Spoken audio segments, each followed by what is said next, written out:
Party के हमारे साथ जुड़ रहे हैं। सुमित चंद्र एडवोकेट है, आप हमारे साथ जुड़ रहे हैं कोर्ट के रवैये पर और जो रवैया अपनाया है दिल्ली सरकार ने उस पर आप चर्चा करेंगे। और प्रोफेसर विनय पाठक हमारे साथ जुड़ रहे हैं देश का गौरव में। लेकिन एडवोकेट सुमित चंद्र, मैं सबसे पहले आप ही से जानना चाहूंगा, ये क्या सोच है जिसके तहत अरविंद केजरीवाल सरकार ने यह आदेश पास किया कि 100 कमरे अशोक होटल में हाईकोर्ट के जजेस और उनके परिवारों के लिए और कोर्ट के अधिकारियों के लिए रिजर्व किए जाएं और एक वीवीआईपी हॉस्पिटल से स्टाफ और ऑक्सीजन आए?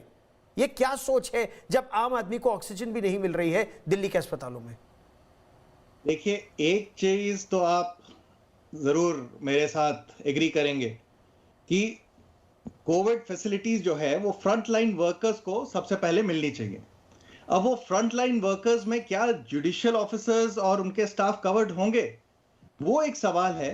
और अगर मैं उसमें देखूं तो एक जो हमारा फंडामेंटल राइट है, न्याय तक की पहुंच अगर हमारे पास ना हो, एक्सेस टू जस्टिस ना हो, तो क्या एक नागरिक को तकलीफ नहीं होगी? अब कुछ सिचुएशंस आप खुद देख लीजिए, जब ये ऑक्सीजन की कमी हुई, जब अस्पतालों में दवाइयों की कमी हुई, अगर एक नागरिक को कुछ अपने राइट्स को इफेक्ट करने, अगर सरकार कोई काम ठीक से नहीं कर रही है, उसको अगर पकड़ना है किसी ना किसी तरह से, तो आप कहां जाओगे? जाओगे तो कोर्ट ही।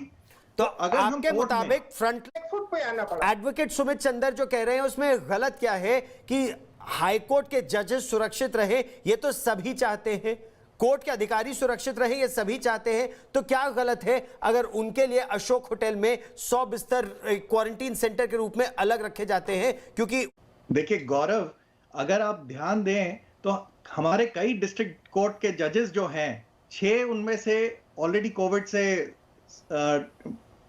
इलाज करवा रहे हैं।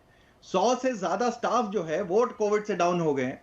इनफैक्ट 6 हाईकोर्ट जजेस डाउन है, 2 डिस्ट्रिक्ट जजेस की अभी डेथ हुई है।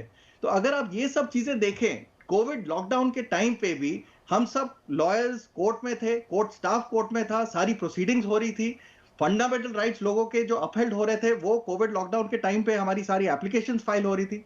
तो अगर ये सब काम करते हुए भी कोविड के टाइम पे भी, मैं ये नहीं कह रहा हूं डॉक्टर्स कम है या ज्यादा है, ऐसा कुछ नहीं है, बट फ्रंट लाइन वर्कर्स में जजेस को भी इंक्लूड करना चाहिए। ये जरूर कीजिए की रणनीति थी। देखिए, जहां तक मुझे समझ में आता है, प्राइमस हॉस्पिटल अगर देखा जाए तो उस लोकेशन में है, उस विसिनिटी में है। हो सकता है उस विसिनिटी में उनको जगह ही वो मिली हो, बट हाँ, मैं इस बात से सहमत हूं। वैसे उस जगह से महज 4 किलोमीटर पे है आरएमएल हॉस्पिटल। आरएमएल हॉस्पिटल बिल्कुल बगल में है। खैर, लेकिन चलिए, आप अपना तर्क दे रहे हैं तो जरूर दीजिए सर। नहीं, ये बात मैं सहमत हूं आपसे कि जरूरी नहीं था कि एक 5 स्टार होटल ही दे, कोई भी जगह दे देते वो ठीक था। बट जहां तक स्ट्रैटेजिकली मुझे लगा है, हॉस्पिटल्स को ध्यान में रखते हुए और लोकेशन और अवेलेबिलिटी को ध्यान में रखते हुए हो सकता है वो किया हो। पर हाँ, कहीं पे भी दे, जजेस को फ्रंटलाइन वर्कर्स मानते हुए उनको जरूर देना चाहिए, ये मेरा कहना है। प्रोफेसर